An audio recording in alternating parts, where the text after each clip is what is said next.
हरे कृष्णा सगळ्यांना. भगवद्गीता अध्ययनाचा आजचा आपला 15वा दिवस, 15वा अध्याय. अध्याय सुरू करण्यापूर्वी आपण प्रणाम मंत्र म्हणूया आणि अध्यायाला सुरुवात करूया. ओम नमो भगवते वासुदेवाय. ओम नमो भगवते वासुदेवाय. ओम नमो भगवते वासुदेवाय. गुरुर्ब्रह्मा गुरुर्विष्णू गुरुर्देवो महेश्वर. गुरु साक्षात परब्रह्म तस्मै श्री गुरवे नमः. ओम अज्ञानतिमिरान्धस्य ज्ञानाञ्जनशलाकया चक्षुरुन्मिलितं येन तस्मै श्री गुरवे नमः. नमः ओम विष्णुपादाय कृष्णपृष्ठाय भूतले श्रीमते भक्तिवेदांत स्वामी इति नामिने. नमस्ते सरस्वती देवे गौरवाणी प्रचारिणे निर्विशेष शून्यवादी पाश्चात्य देश तारिणे. जय श्री कृष्ण चैतन्य प्रभु नित्यानंद श्री अद्वैत गदाधर श्रीवासादि गौर भक्त वृंद. हरे कृष्ण कृष्ण कृष्ण हरे हरे, हरे राम राम राम हरे हरे. हरे कृष्ण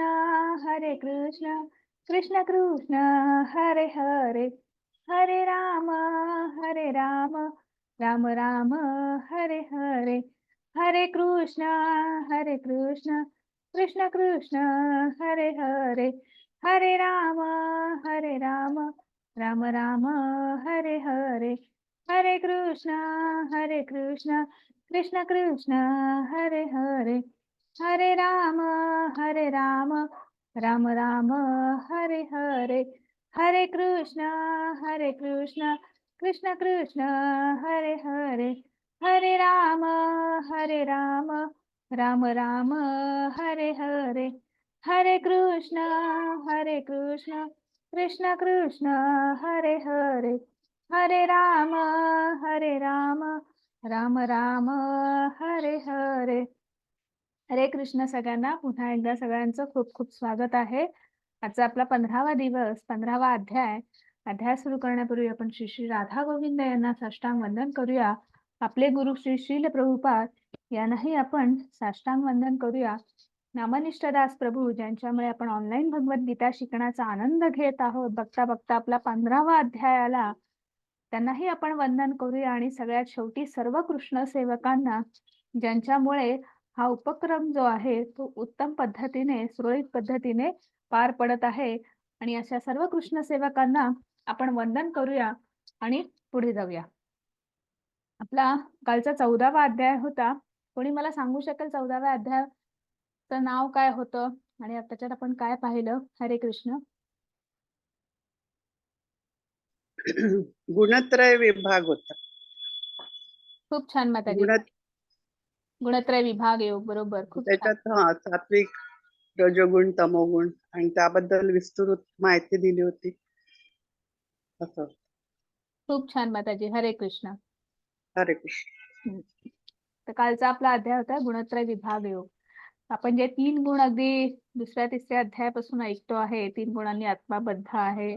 त्याच्यानंतर 13व्या अध्यायात आपण पाहिलं होतं की आपलं शरीर जे आहे, जे शरीररूपी यंत्र मिळालेलं आहे आपल्याला कर्म करण्यासाठी, ते 24 घटकांनी बनलेलं आहे. आणि त्या 24 घटकांच्या संयोगाने कुठेतरी आपल्याकडनं कर्म होतात.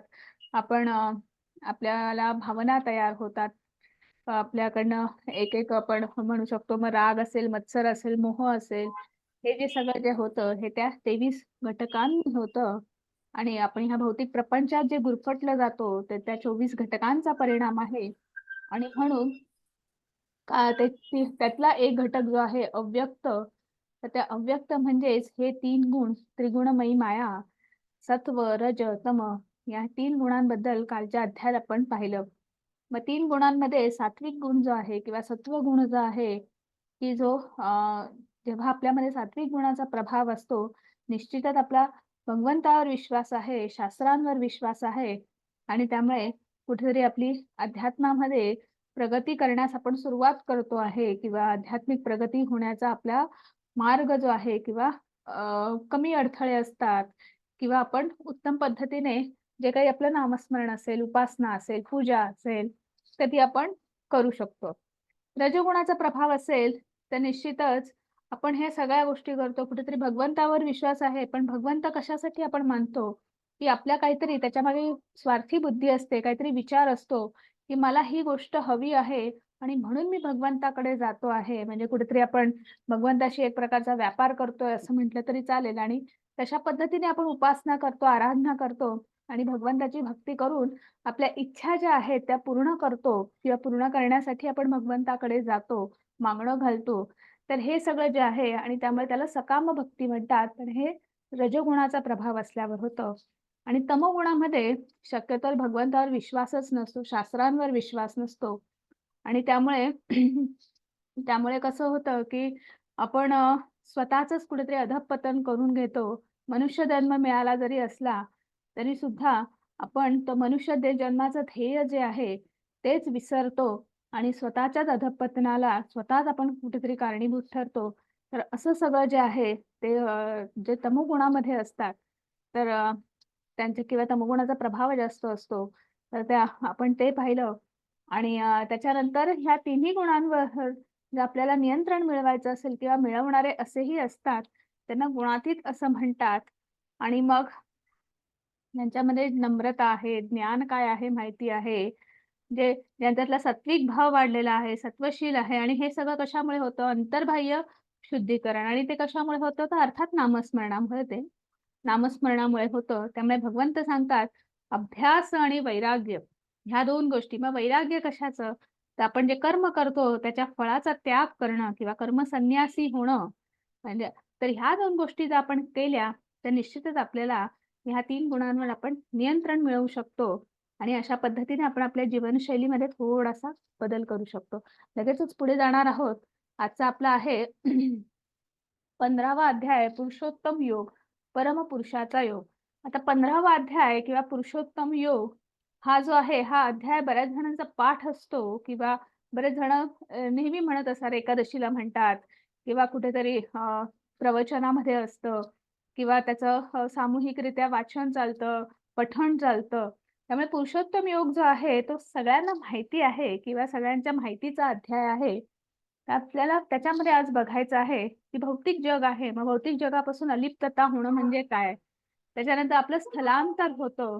आपण मृत्यूनंतर आपलं आयुष्य काय आहे किंवा ते कसं स्थलांतर होतं, मग कसं आपण पुढचा देह घेतो, त्याचं वर्णन इथे आलेलं आहे.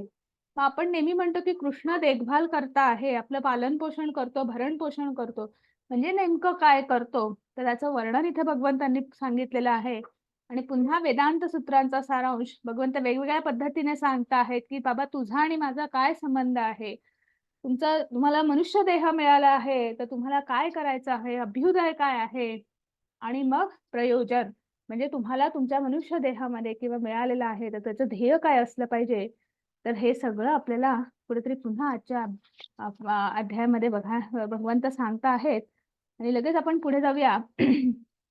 पहिला श्लोक आहे श्रीभगवानुवाच ऊर्ध्वमूलम् अधः शाखम् अश्वस्थं प्राहुरव्ययम् छन्दांसि यस्य पर्णानि यस्तं वेद स वेदवित्. हरे कृष्ण माताजी. हरे कृष्ण माताजी. श्री भगवान म्हणाले, असा एक शाश्वत वटवृक्ष आहे, ज्याचे मूळ वर आहे आणि शाखा खाली आहेत आणि पाने वैदिक मंत्र आहेत. जो या वृक्षाला जाणतो तो वेदांना जाणतो. हरे कृष्ण माताजी. हरे कृष्ण. मग आता इथे आपलं हे जे भौतिक निसर्ग आहे किंवा भौतिक प्रपंच जो आहे किंवा हे जे ब्रह्मांड जे आहे, त्याला भगवंतांनी एका वटवृक्षाची उपमा दिलेली आहे. आणि मग वृक्ष म्हटला, झाड म्हटलं, की त्याला मूळ आलं, फळं, फुलं, पानं आली, हो की नाही? फांद्या आल्या. तसा हा वटवृक्ष हे ब्रह्मांड म्हणजे जर एक वटवृक्ष मानलं किंवा भगवंतांनी त्याला वटवृक्ष म्हटलं आहे किंवा आपण तर हे वटवृक्ष जे आहे ते शाश्वत आहे, असं इथे सांगता आहेत. आणि ती अ, त्या वटवृक्षामध्ये एक मूळ आहे. मग ते मूळ कुठे आहे? वर आहे. म्हणून काय म्हणत आहेत? ऊर्ध्व मूलम. ऊर्ध्व म्हणजे वर. आणि त्याची पानं फुलं जी आहेत ती खाली म्हणजे त्याच्या फांद्या ज्या ते वृक्ष जे वाढत आहे ते खाली वाढत आहे. म्हणजे ऊर्ध्वमूलम अधःशाखम. मग त्याला ऊर्ध्वमूलम म्हणजे मूळ वर का आहे? उलटं झाड का आहे? त्याचं कारण असं आहे, की आपल्या हे ब्रह्मांडाची जी निर्मिती झाली आहे, ती भगवंतांच्या नाभीतून जरी झाली असली म्हणजे भगवंतांच्या नाभीतून काय निर्माण झालेलं आहे? ब्रह्मदेव निर्माण झालेले आहेत. हो की नाही? आणि मग ब्रह्मदेवांपासून म्हणजे जे पहिलं जे आहे ते ब्रह्मलोक. म्हणजे आपल्या समोर जर ब्रह्मांड किंवा गोलोका चार्ट आणला, की आता आपण ते चित्र पाहिलेलं आहे. त्यामुळे आपल्याला ते साधारण डोळ्यासमोर आपण आणू शकतो. मग वर ब्रह्मलोक आहे आणि मग त्याच्यानंतर तपलोक, महरलोक असे एक-एक वरचे स्वर्गलोक, सगळे वरचे प्लॅनेट्स आहेत. मध्ये भुवरलोक आहे म्हणजे पृथ्वी आहे आणि मग आताळ, विताळ, सुताळ हे सगळे लोअर प्लॅनेट्स आहेत. म्हणजे मग आपलं जे आणि ब्रह्मलोकांपासून किंवा ब्रह्मदेवापासून या संपूर्ण वटवृक्ष म्हणजे ह्या ब्रह्मांडाची निर्मिती झालेली आहे, सृष्टीची निर्मिती झालेली आहे. अनेक ह्या ज्या 84 लक्ष योनी ज्या आहेत, जरी त्याचं बीज भगवंतांनी प्रदान केलेलं असलं, तरी ही धारण करणारी ही प्रकृती आहे आणि त्याची काय म्हणू शकतो आपण, त्याची वाढवण्याची जबाबदारी कोणी घेतली होती? ब्रह्मदेवांनी घेतली होती किंवा त्यांच्यावर सोपवण्यात आली होती. त्यामुळे हा वटवृक्ष वाढवण्याचं काम कोणाचं होतं? ब्रह्मदेवांचं होतं. आणि मग जसं जसं आपण एखादं झाड लावतो, तर मुळाशी पाणी घालतो आणि मुळाशी पाणी घातल्यामुळे काय होतं? की संपूर्ण झाड वर-वर वाढत जातं. तसं ब्रह्मदेवांनी ह्या संपूर्ण झाडाची किंवा ह्या संपूर्ण सृष्टीची निर्मिती केली आहे. म्हणून म्हटलं आहे ऊर्ध्वमूलम अधःशाखम. आणि मग ह्या झाडाची जी पानं जी आहेत, त्याला वैदिक मंत्र जे आहेत, म्हणजे आपण जे ही सृष्टी चालवण्यासाठी भगवंतांनी जे ज्ञान दिलेलं आहे, ते ज्ञान कसं आहे? अपौरुषेय असं ज्ञान आहे. भगवंतांच्या मनापासून त्याची निर्मिती झालेली आहे. ते दिव्य ज्ञान जे आहे, जे वेदांमध्ये सांगितलेलं आहे, वेदांत सूत्रांमध्ये सांगितलेलं आहे, तर ते म्हणजे ह्या वटवृक्षाची पानं आहेत. आणि मग ह्या वटवृक्षाच्या ज्या खालीवर शाखा आहेत, म्हणजे ज्या वरच्या शाखा आहेत, म्हणजे आपले सगळे तिथे देवता आरूढ असतात. त्याच्यानंतर मध्ये आपलं भुवरलोक आलं, खाली परत पाताळ लोक, सुताळ, अताळ, विताळ असं. तर जसं जसं आपलं ब्रह्मांड आहे, तसंच ह्या वटवृक्षाचं आहे. आणि हे जो हे जाणतो, की आपलं हे अ, ब्रह्मांड एका वटवृक्षासारखं आहे, तर तो निश्चितच वेदांना जाणतो किंवा वेदांत सूत्रांना जाणतो, असं इथे भगवंत सांगता आहेत. आणि मग हे एवढं आपल्याला भौतिक निसर्ग, सृष्टी एवढी सुंदर वाटते, त्याचं कारण असं आहे, ती सुंदर आहे त्याचं कारण म्हणजे जी पराप्रकृती आहे, तिचं ते प्रतिबिंब आहे. आणि ते प्रतिबिंब आहे, मग प्रतिबिंब कसं असतं?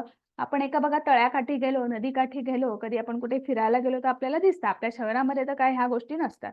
पण कधी-कुठे आपण फिरायला गेलो, तर एका नदीकाठी किंवा त्याच्या खाली जर काठी जर एखादं झाड असेल, त्या झाडाचं प्रतिबिंब आपल्याला दिसतं. पण ते कसं बरोबर उलटं दिसतं की नाही? आणि म्हणूनच कुठेतरी ही उपमा दिलेली आहे व्यासांनी आणि त्याचं वर्णन करता आहे ते ह्याच्यामध्ये. तर त्याच्यामध्ये म्हणून ते एवढं सुंदर आहे.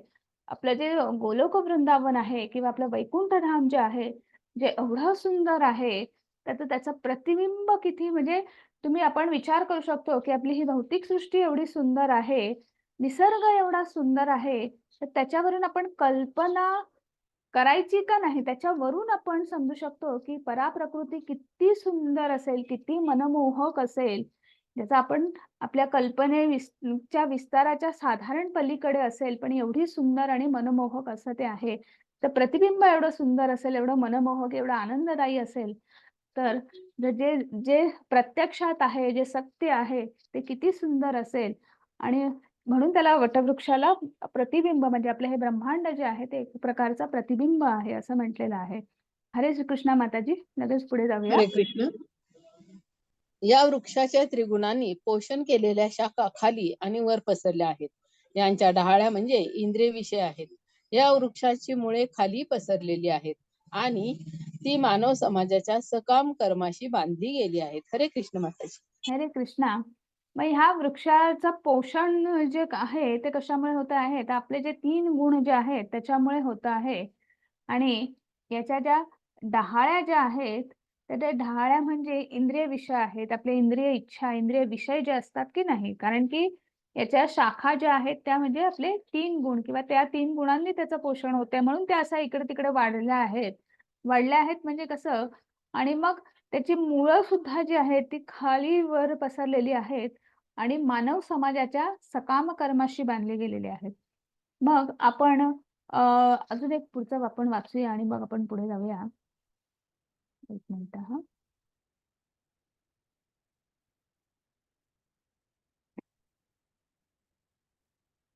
हा माताजी, हे पण वाचा, मग मी परत मग एकत्र सांगते. ओके. या वृक्षाचे वास्तविक रूप या जगतात अनुभवता येत नाही. याचा आदी अंत आधार कोणीही जाणू शकत नाही. परंतु मनुष्याने खोलवर मुळे गेलेल्या या वृक्षाला निश्चयाने अनासक्त रूपी शस्त्राद्वारे छेदून टाकले पाहिजे. त्यानंतर मनुष्याने असे स्थान शोधावे की ज्या ठिकाणी गेल्यावर पुन्हा परतावे लागणार नाही. ज्या परमपुरुषाकडून अनादी काळापासून सर्व गोष्टीचा प्रारंभ आणि विस्तार झाला आहे, त्या परमपुरुषाला त्या ठिकाणी शरण गेले पाहिजे. हरे कृष्ण माताजी. हरे कृष्ण माताजी. मग आता हे जे झाड जे आहे याची पानं जी आहे ती वेदांत सूत्रांशी बांधली गेलेली आहेत. आणि मग वेदांत सूत्रांमध्ये आपल्याला 4 गोष्टी सांगितलेल्या आहेत. धर्म, अर्थ, काम आणि मोक्ष. म्हणजे 4 गोष्टी करता करता, म्हणजे प्रपंच करता करता आपल्याला मोक्ष साधायचा आहे. आपली जीवनशैली जी असली पाहिजे अशी असली पाहिजे की त्याच्यामध्ये हे 4ही घटक जे आहेत, मग धर्म सांभाळायचा आहे, अर्थार्जन करायचं आहे, त्याच्यानंतर काम आणि मोक्ष. तर ह्या 4 गोष्टी ज्या आहेत त्या म्हणजेच ती आपली ही जी वृक्षाची जी पानं जी आहेत, तर ते म्हणजे वेदांत सूत्र आहेत आणि ते सांभाळता सांभाळता आपल्याला आपलं जीवन जे आहे ते व्यतीत करायचं आहे. बऱ्याच वेळा काय होतं, की जेव्हा तुम्ही म्हणजे आपण पुन्हा जर म्हटलं, की जसं आपलं कर्म असेल, मग आपलं कर्म जर चांगलं असेल किंवा कर्माचा बॅलन्स चांगला असेल, तर आपण वरच्या फांद्यांवर जातो. पुन्हा आपण ते झाड बघूया वाटल्यास. तर हे जे मूळ जे आहे, तर आपण आत्ता सध्या सपोज पृथ्वी लोकावर म्हणजे इथे कुठेतरी असणार. आपलं जर कर्म चांगलं असेल, तर आपण वरच्या फांदींवर जातो. अगदी वरच्या फांदींवर सगळे देवता आहेत. त्याच्यानंतर कुठेतरी आपण स्वर्ग लोकामध्ये आपण जाऊ शकतो. नाहीतर आपलं जर कर्म सकाम कर्म असेल, तर पुन्हा आपण मृत्यू लोकामध्ये जन्म घेतो. आणि जर आपलं कर्म जे असेल ते विकर्म असेल, तर कदाचित अधःपतन होऊन आपण अजून खालच्या फांदीवर जातो. म्हणजे असा आपला ह्या झाडावरचाच प्रवास जो आहे, तो सुरू आहे. आणि कारण काय आहे, की आपलं पुन्हा एकदा तेच, की 3 गुणांनी बद्ध आहोत आणि इंद्रिय विषय म्हणजे आपल्या ज्या इच्छा ज्या आहेत, ज्या जीवाच्या इच्छा ज्या आहेत, तर ते कशामुळे तयार होतात? तर इंद्रिय विषयांमुळे तयार होतात की नाही? आणि म्हणून आपलं जे काही कर्म जे आहे, ते आपल्या सकाम कर्म होतं आणि मग सकाम कर्म झाल्यामुळे आपण ह्या वृक्षामध्ये गुरफटत जातो. मग ह्या गुरफटलेल्या वृक्षातनं जर बाहेर पडायचं असेल, तर आपल्याला आणि इतकं गुरफटत जातो. आता हे ब्रह्मांड आपल्याला आपण इतक्या करोडो अ, वर्षांचा जो आपला कालावधी आहे आणि आपण जन्म-मृत्यू आपण या चक्रात अडकलेलो आहोत. त्यामुळे ह्या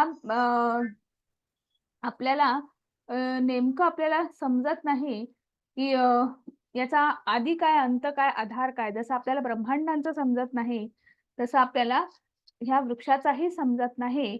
आणि मग आपण फक्त ह्या वृक्षावर फिरत राहतो, म्हणजे आपण जन्म-मृत्यूच्या चक्रामध्ये अडकत राहतो. पण मग ह्या वृक्षातून आपण बाहेर पडू शकत नाही का? तर भगवंत म्हणतात, "पडू शकतात तुम्ही बाहेर." आणि मग त्याच्यासाठी तुम्हाला काय करायचं आहे? तर अनासक्ती रूपी शस्त्र. म्हणजे आपल्याला अनासक्त व्हायचं आहे. म्हणजे आपल्याला ह्या ज्या भौतिक इच्छा ज्या आहेत, आपल्या इंद्रिय विषय जे आहेत किंवा इंद्रिय इच्छा ज्या आहेत, त्याचा आपल्याला त्याग करायचा आहे. आणि जर तो त्याग केला, आपण अनासक्त झालो, तर निश्चितच आपण त्या निश्चयानेच आपण अनासक्ती रूपी शस्त्र म्हणजे आपण अनासक्त झालो, की आपोआप हे झाड जे आहे, ते आपण ती फांदी जी आपण छेदून टाकून आपण बाहेर जाऊ. आणि मग बाहेर म्हणजे कुठे? की त्या परमस्थानावर जाऊ किंवा जिथे भगवंतांना शरण जाऊ. आणि हे जेव्हा आपल्याला अनासक्त व्हायचं आहे, हे केव्हा शक्य आहे? जेव्हा आपण भगवंताला शरण जातो. आणि मग जेव्हा भगवंताला शरण जाऊ, तेव्हा आपण अनासक्त होऊ. आपल्यामध्ये कुठेतरी वैराग्य येईल, अंतर्बाह्य शुद्धीकरण होईल. ते केव्हा होईल? जेव्हा आपण नामस्मरण करू. आणि तेव्हा आपण हा वृक्ष जो आहे, तो छेदून टाकू आणि निश्चितच आपण ह्या ब्रह्मांडातून बाहेर पडून आपल्याला गोलोक वृंदावन किंवा वैकुंठ धामामध्ये निश्चितच आपल्याला मुक्ती मिळेल. आणि मग पुढे भगवंत म्हणत आहेत, "न तद्भासयते सूर्यो न शशांको न पावकः यद् गत्वा न निवर्तन्ते तद्धाम परमं मम." हरे कृष्ण माताजी. हरे कृष्ण. त्या माझ्या परमधामाला सूर्य, चंद्र तसेच अग्नी किंवा वीज प्रकाशित करीत नाही. जे त्या धामाला पोचतात ते पुन्हा या भौतिक जगतात परत येत नाहीत. हरे कृष्ण माताजी. हरे कृष्णा. मग त्या वृक्षापासून जर आपण बाजूला झालो, ब्रह्मांडापासून जर बाजूला झालो, म्हणजे आपल्याला जर आपला आत्मा मुक्त झाला, बद्ध आत्मा जो आहे तो मुक्त झाला, तर मग आपण कुठे जातो? तर आपण जे ज्योतिर्ब्रह्म आहे किंवा ब्रह्मज्योतिर किंवा ज्याला आपण वैकुंठ धाम म्हणतो, अशा धामामध्ये जातो, अशा शाश्वत धामामध्ये जातो, ज्याला तुम्ही पराप्रकृती सुद्धा म्हणू शकता. मग ती पराप्रकृती कशी आहे त्याचं वर्णन इथे भगवंतांनी केलेलं आहे. ती अशी आहे की ह्या संपूर्ण ब्रह्मांडाला सूर्य प्रकाशित करतो आणि म्हणून उजेड आहे, हो की नाही? म्हणून प्रकाश आहे, म्हणून अग्नीचं, म्हणून ऊर्जा आहे, म्हणून अग्नी आहे, म्हणून तेज आहे. पण भगवंतांचं जे धाम आहे, ते जी पराप्रकृती जी आहे ती स्वयंप्रकाशित आहे. मग स्वयंप्रकाशित म्हणजे काय? की ती, कारण तिथे साक्षात भगवंत स्वतः त्यांचा निवास आहे, ते तिथे राहतात. त्यामुळे भगवंतांपासून जे तेज उत्सर्जित होत आहे, त्याचा प्रकाशच इतका आहे की तुम्हाला कुठल्याही बल्बची गरज नाही, इलेक्ट्रिक लाईटची गरज नाही, एलईडी नको आणि हे नको, तुम्हाला कुठल्या लाइटिंगची गरज नाही का कुठल्या अग्नीची, चंद्र, सूर्य, ग्रह, तारे, तुम्हाला कशाचीही गरज नाही. कारण की तो भगवंतांपासून उत्सर्जित झालेला जो प्रकाश जो आहे, तोच इतका प्रखर आणि इतका तेजस्वी आहे की त्याच्यामुळे तो त्या धामाला स्वयंप्रकाशित करतो. आणि ह्या अशा जगामध्ये किंवा अशा ह्या पराप्रकृतीमध्ये जेव्हा एखादा जीव जातो किंवा एखादा जीवात्मा जातो, तेव्हा ते शाश्वत धाम आहे. त्याला तिथे, त्यामुळे त्याला तिथे ती जी अनुभूती येते, सच्चिदानंद, म्हणजे सगळं सगळं पार करून तो संपूर्ण भगवंतांना शरण गेलेला आहे आणि भगवंतांचा सेवक म्हणून तिथे त्याला मुक्ती मिळालेली आहे. आपल्या ह्या ब्रह्मांडापासून पराप्रकृतीत गेलेला आहे. भगवंतांनी त्याला तारलेलं आहे. तर अशा या प्रकृती शाश्वत धामामध्ये जर तेव्हा तो जातो, तेव्हा तो पुन्हा या ब्रह्मांडामध्ये परत येत नाही. असं इथे भगवंत आपल्याला पुन्हा एकदा सांगता आहेत, ग्वाही देत आहेत. आणि मग पुढे म्हणता आहेत, मामैवांशो जीवलोके जीवभूत सनातन मनशष्ठानी इंद्रियाणी प्रकृतीस्थानी कर्षती. हरे कृष्ण माताजी. हरे कृष्ण. बद्ध जगतातील जीव हे माझे सनातन अंश आहेत. बद्ध जीवांमुळे ते मनासहित 6 इंद्रियाशी कठीण संघर्ष करीत आहेत. हरे कृष्ण माताजी. हरे कृष्णा. मग इथे भगवंत सांगत आहेत की हे बद्ध जगातील जीव जे आहेत, आपण जे जीवात्मा जे आहोत, ते भगवंतांचे सनातन अंश आहेत. इथे आपल्याला उदाहरण आहे की बघा, आपण एखाद्या वेल्डिंगचा स्पार्क किंवा एखाद्या आगीची ठिणगी बघा कशी असते, हो की नाही? तर आपण सुद्धा त्या भगवंतांचाच अंश आहोत. आता बघा, आगीची ठिणगी जर आपल्या हातावर आली किंवा आपल्या कपड्यावर आली, तर एक तर त्या कपड्याला भोग पडतं, किंवा हाताला आली तर तिथे आपल्याला चटका लागतो, हो की नाही?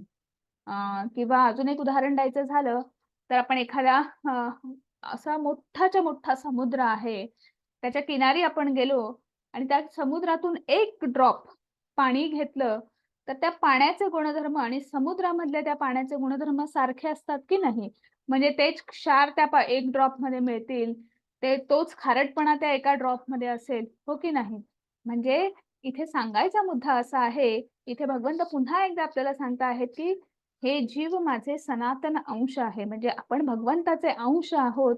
त्यामुळे तेवढंच शुद्ध सात्विक भाव, तेवढंच आपल्या जीवाचा मूळ गुणधर्म काय आहे, तर अध्यात्म. आपण भगवंताचे सेवक आहोत आणि सेवा केली पाहिजे, नित्य सेवा केली पाहिजे. आणि तर हे कुठेतरी भगवंत सांगता आहेत. पण मग इथे भगवंत पुन्हा म्हणत आहेत की ह्या बद्ध जीवामुळे किंवा ह्या प्रकृतीमध्ये अडकल्यामुळे तुमचा आत्मा बद्ध झालेला आहे. त्याचे गुणधर्म जे आहेत, त्या 3 गुणांमध्ये आपण अडकलेलो आहोत. आणि मग काय म्हणता आहेत, मनशष्ठानी इंद्रियाणी, म्हणजे मनासह बाकीचे 5, म्हणजे असे 6 इंद्रिय जे आहेत, म्हणजे आपले 5 इंद्रिय आणि मन, अशा 6 गोष्टी ज्या आहेत, त्या सतत संघर्ष करता आहेत. आणि त्यामुळे ह्या बद्ध जीवनातून, ह्या प्रकृतीमधनं बाहेर पडण्यासाठी त्यांचा जो संघर्ष आहे तो सतत सुरू आहे. पण त्याला कुठेतरी यश येत नाही आहे, किंवा तो आणि संघर्ष खूप कठीण आहे, खूप दुष्कर आहे, असं इथे भगवंत सांगता आहेत. आणि मग पुन्हा पुन्हा आपण मग जन्म मृत्यूच्या चक्रात पडतो.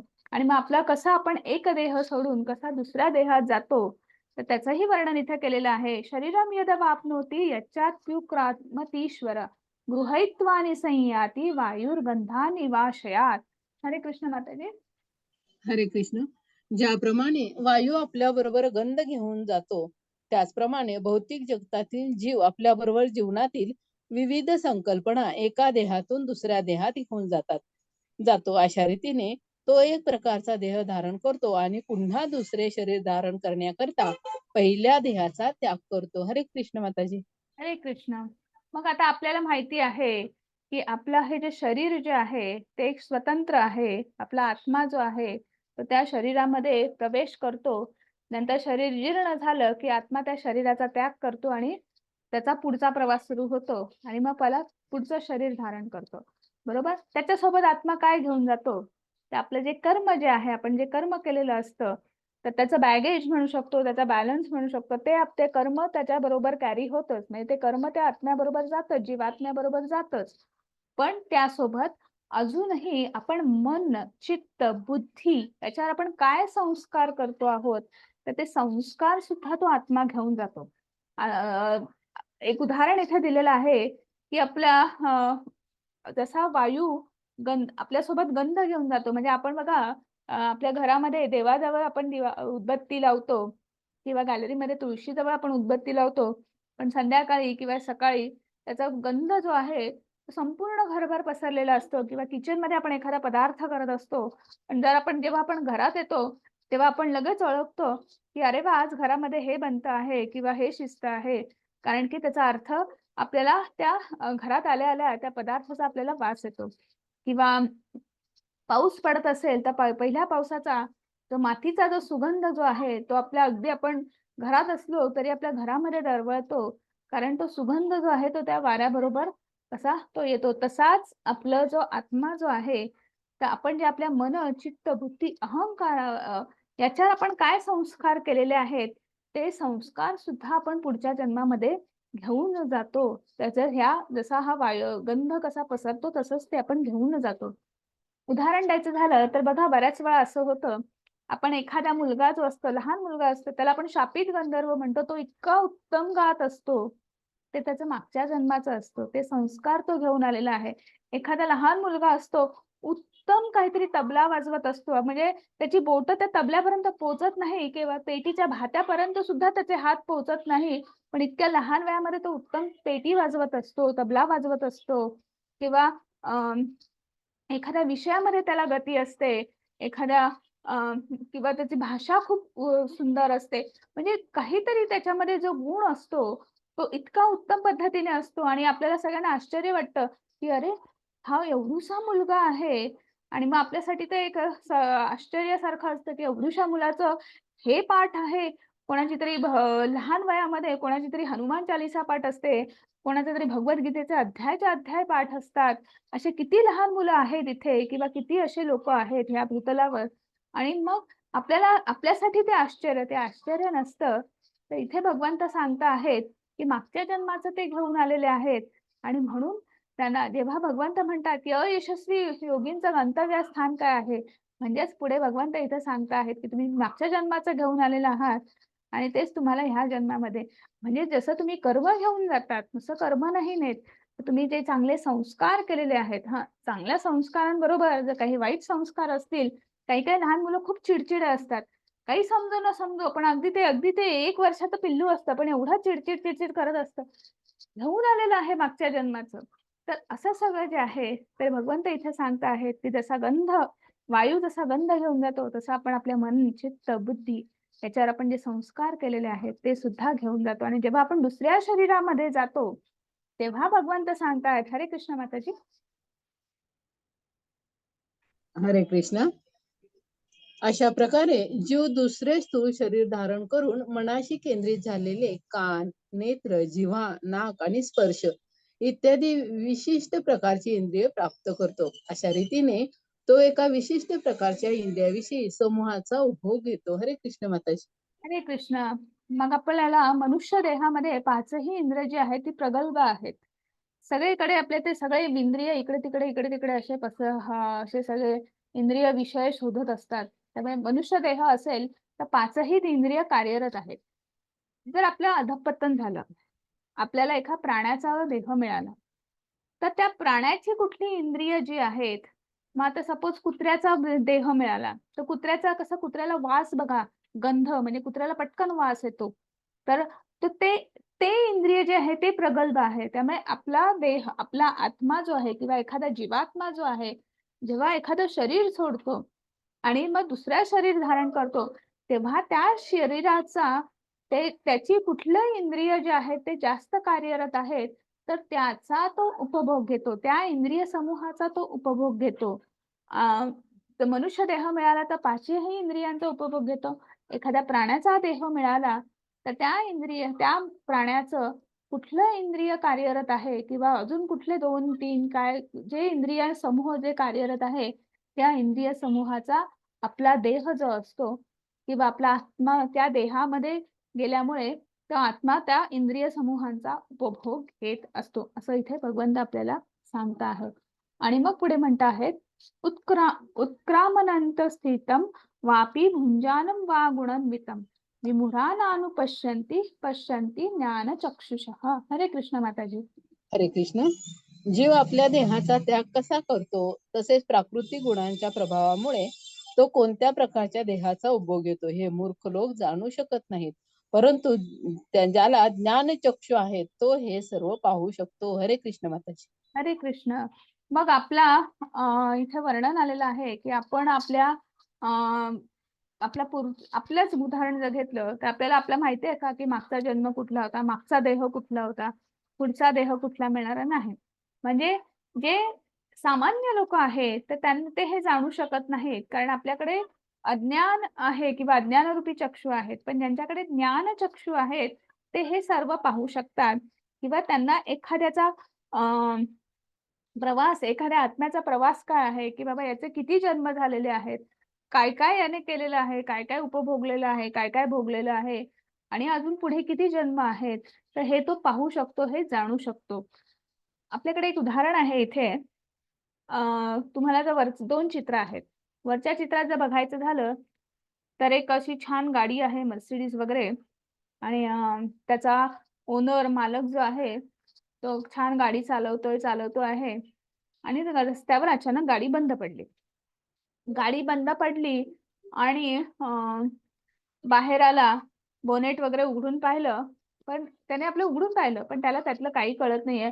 गाडी का अचानक बंद पडली? काय झालं? त्याने आपलं काहीतरी कुठेतरी बघितलं आणि मेकॅनिकलला फोन केला. गॅरेजमध्ये फोन केला, मेकॅनिक आला आणि मेकॅनिक हा इंजिनियर होता. त्याने गाडी बघितल्याबरोबर त्याला कळलं, की एकतर गाडी गरम झाली असेल किंवा अजून काही प्रॉब्लेम झाला असेल. त्याने तो लगेच सॉल्व्ह केला आणि ती गाडी चालू करून दिली. पण जो मेकॅनिक जो आहे तो काय त्या गाडीचा मालक नाही. पण त्याला ते समजलं, की ह्या गाडीमध्ये काय प्रॉब्लेम आहे आणि ही गाडी का स्टार्ट होत नाही आहे आणि तो जो त्या गाडीचा मालक जो आहे, तो काही मेकॅनिक नव्हता, इंजिनियर नव्हता.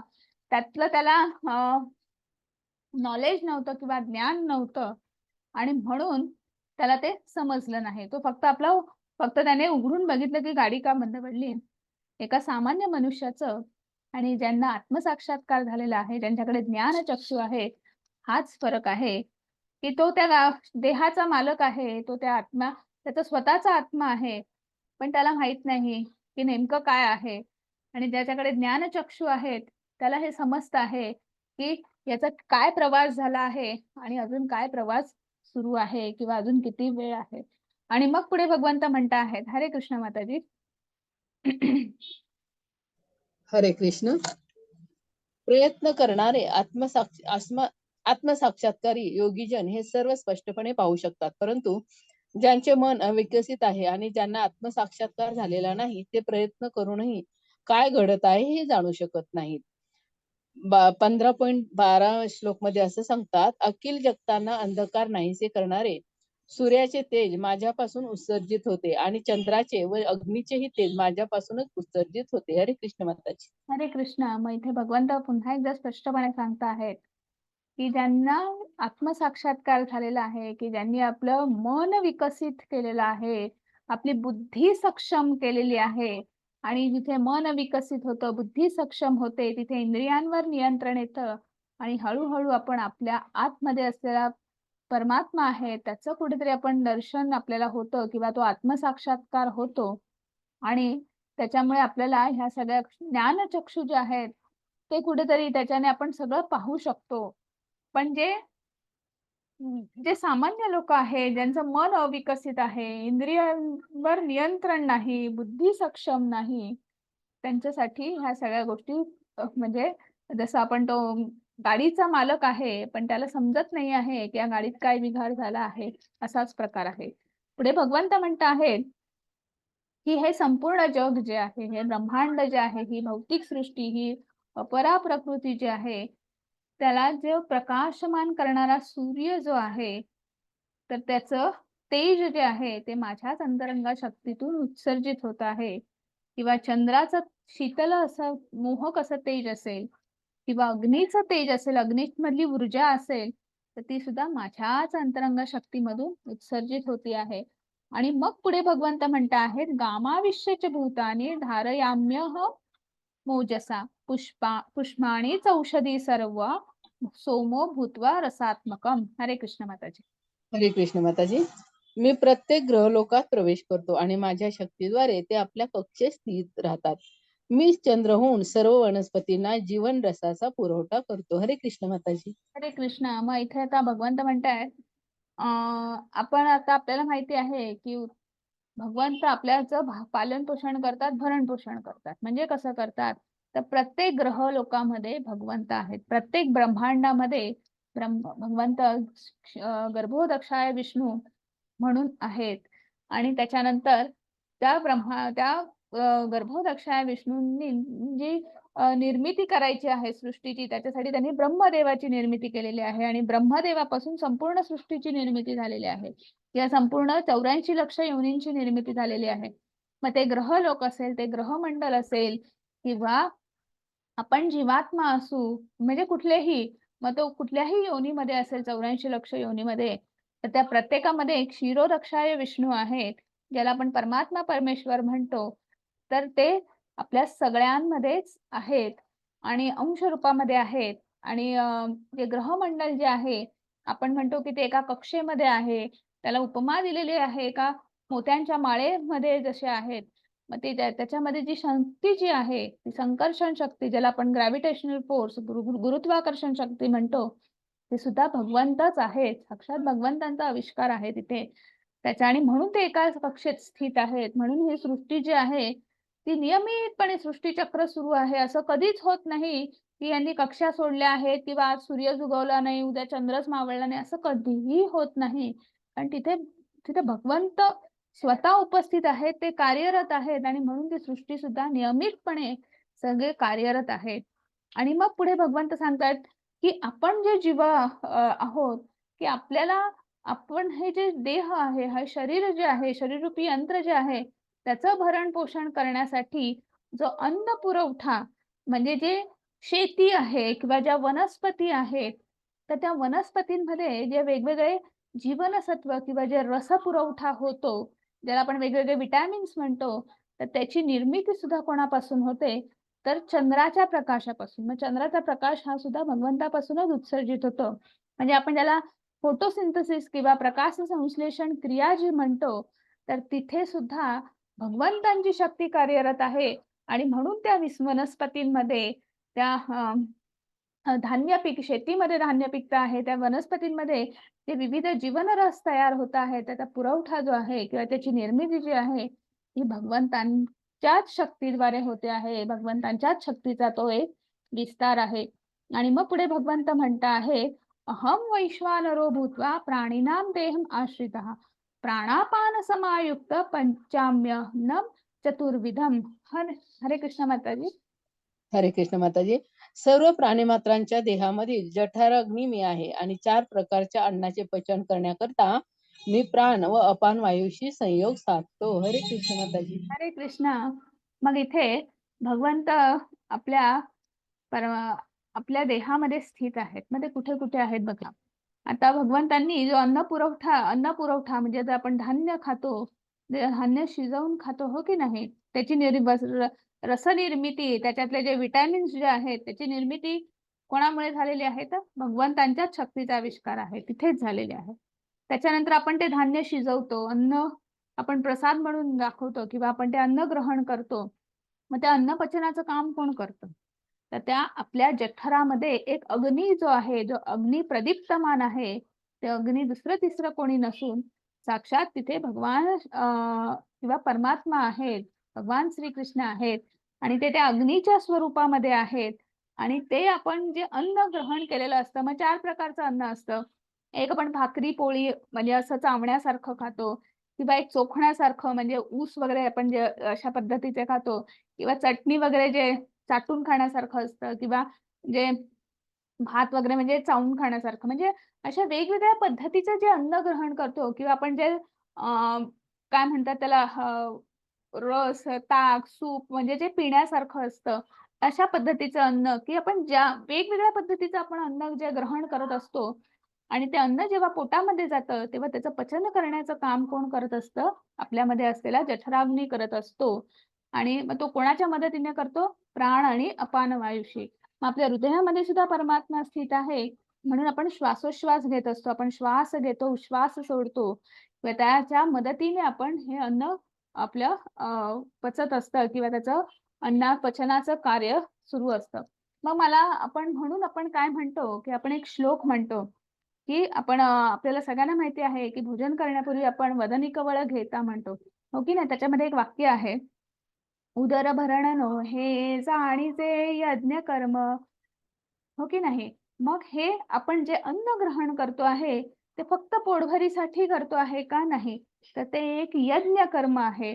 मग आपल्या यज्ञ कर्म म्हणजे आपल्या जठरामध्ये, आपल्या पोटामध्ये तिथे पण साक्षात भगवंत आहे. ते अग्निरूपामध्ये प्रदीप्तमान आहेत आणि मग ती आहुती काय आहे? तर आपण जे सात्विक अन्न, जे प्रसाद जे ग्रहण करणार आहोत आणि मग ते जर ग्रहण केलं, प्रसाद ग्रहण केलं, आपण सात्विक अन्न ग्रहण केलं, सात्विक आहार ग्रहण केला, तर निश्चितच ती एक प्रकारची आहुती आहे. आणि मग पुढे भगवंत म्हणत आहेत, मग हे अन्न ग्रहण केल्यानंतर, पोट भरल्यानंतर, पचन झाल्यानंतर पुढे काय? सर्वस्य चाहं हृदि सन्निविष्टो मत्स्मृती ज्ञानम उपोहम नम च वेदेश्च सर्वे अहमेव वेद्यो वेदांत कृद वेद विदेव च अहम. हरे कृष्ण माताजी. हरे कृष्ण. मी प्रत्येकाच्या हृदयात स्थित आहे आणि माझ्यापासूनच स्मृती, ज्ञान, विस्मृती होतात. सर्व वेदांद्वारे जाणण्यायोग्य मीच आहे. निसंदेह मी वेदांचा संकलक आहे आणि वेदांचा ज्ञाताही मीच आहे. हरे कृष्ण माताजी. हरे कृष्णा. मग जेव्हा अन्न ग्रहण होतं, तेव्हा त्याच्यापासून निरनिराळ्या रसांची उत्पत्ती होते. मग ते संपूर्ण शरीरापर्यंत ते अन्न पुरवठा होतो. त्याच्यापासून रक्त तयार होतं, विविध जीवनरस तयार होतात आणि मग ते संपूर्ण अगदी नखशिखांत सगळ्या देहापर्यंत पुरवलं जातं. तसंच आपल्या बुद्धीपर्यंत, मस्तकापर्यंत, मेंदूपर्यंत पुरवलं जातं आणि मग तिथेच ज्या स्मृती आहे, जिथेच आपलं विस्मृती आहेत, तर तिथे सुद्धा भगवंत आहेत. तर जशा पद्धतीचं आपण अन्न ग्रहण करू, सात्विक अन्न ग्रहण करू, तर तशा पद्धतीचं आपल्यामध्ये स्मृती विस्मृती आहेत. तशा पद्धतीच्या त्या ऊती ज्या आहेत, त्याची निर्मिती होते.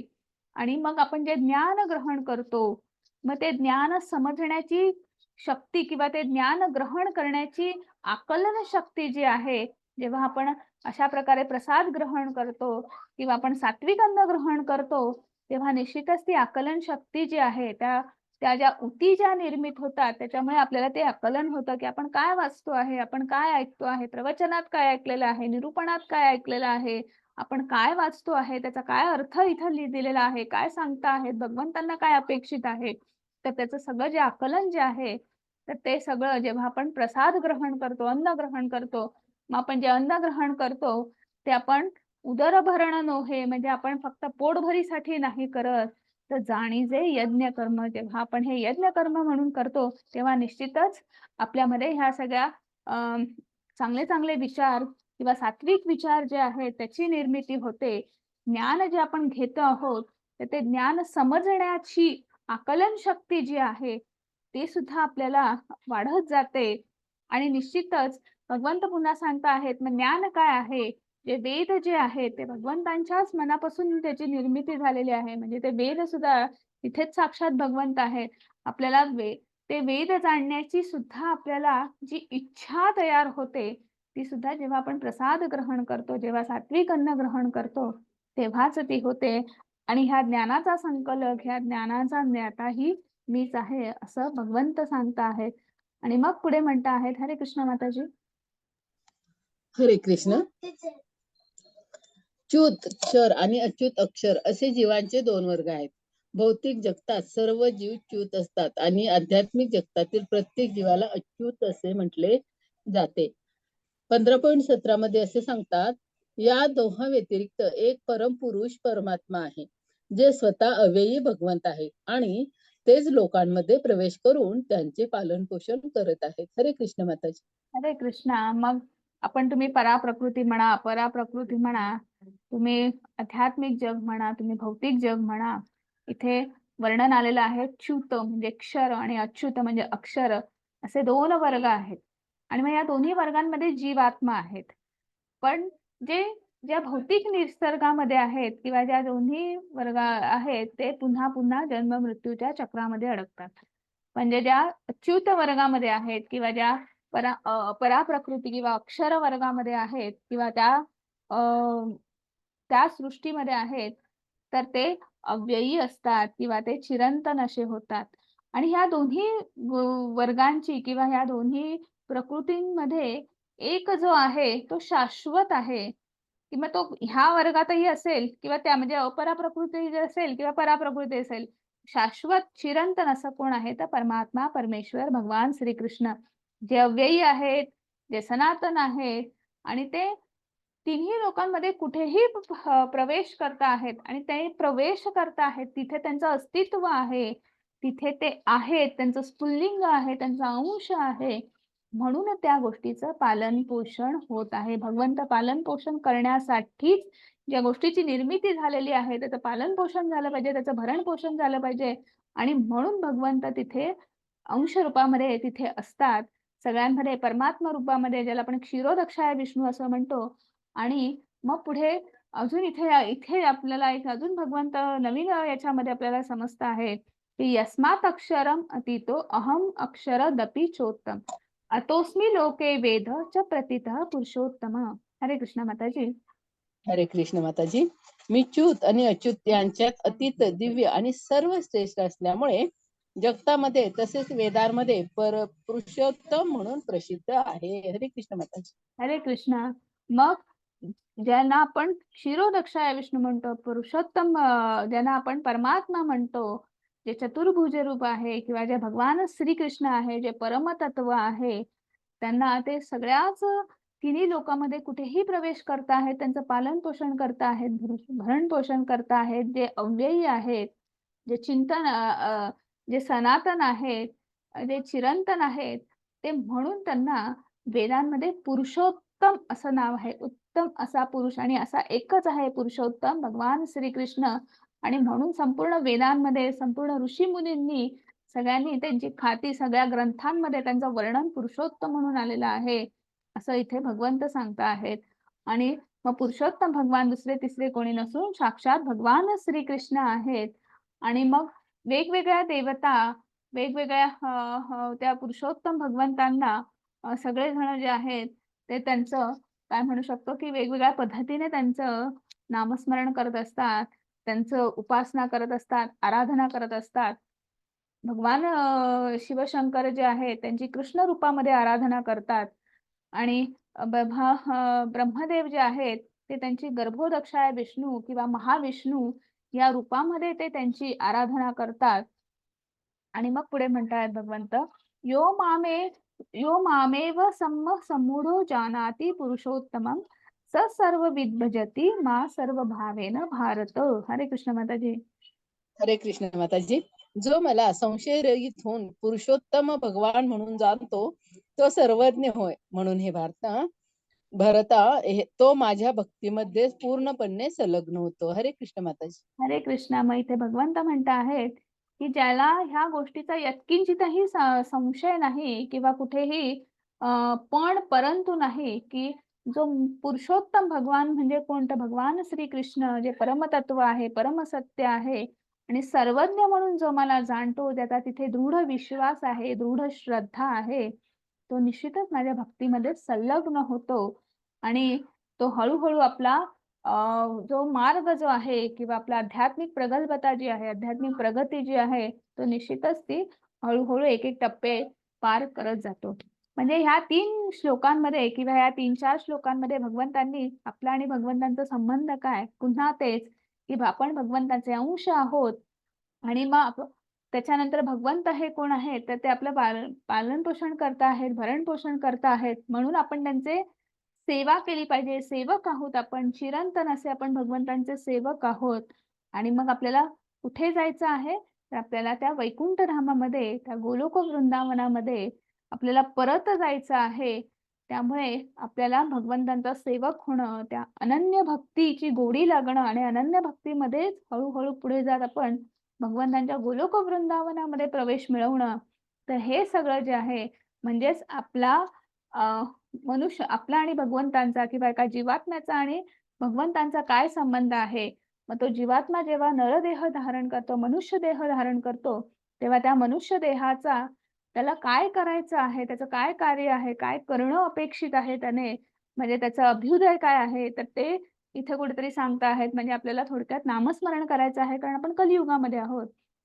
आणि आपल्याला सगळ्यात शेवटी प्रयोजन, आपल्याला कुठे जायचं आहे? आपलं गोल काय आहे? आपलं ध्येय काय आहे? तर आपल्याला भगवंतांच्या घरामध्ये जायचं आहे. आपला जो बद्ध आत्मा आहे, त्याला ह्या जन्म-मृत्यूच्या चक्रातून आपल्याला ज्या 4 जे दुःख आहेत, आपली जन्म, मृत्यू, जरा, व्याधी याच्यातनं आपल्याला बाहेर पडायचं आहे आणि आपल्याला आत्म्याला मुक्त करायचं आहे. त्याला भगवंतांचा चिरंतन असा सेवक करायचा आहे. आणि मग पुढे भगवंत म्हणता आहेत, हरे कृष्ण माताजी. हरे कृष्ण. हे निष्पाप अर्जुन, हा वैदिक शास्त्राचा परमगुह्य गाभा आहे आणि तो आता मी तुला प्रगट केला आहे. जो कोणी हे जाणे तो बुद्धिमान होतो आणि त्याच्या प्रयत्नांद्वारे सिद्ध होतो. हरे कृष्ण माताजी. हरे कृष्णा.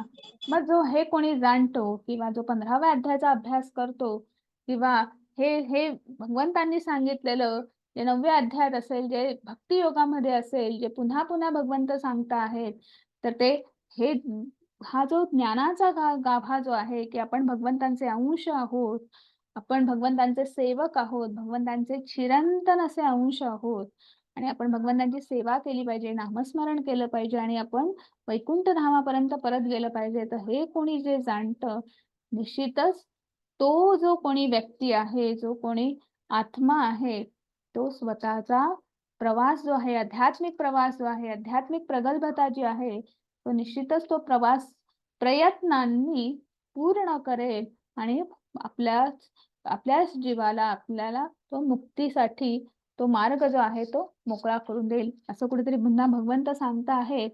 आणि मग भगवंत आपण आजच्या अध्यायात काय शिकलो? तर भौतिक प्रकृती हे एक मध्ये आपण कसे अडकलेलो आहोत आणि त्याच्यापासून पुन्हा एकदा भगवंताने सांगितलेलं आहे, की अनासक्ती रूपी शस्त्र जर आपल्याकडे असेल, तर आपण निश्चितच आपण या भौतिक प्रकृतीपासून वेगळं होऊ शकतो. भगवंताच्या धामापर्यंत पोहोचू शकतो. आपण जेव्हा स्थलांतर करतो, आपण ह्या भौतिक प्रकृतीमध्ये आपण अनेक जन्म घेत असतो.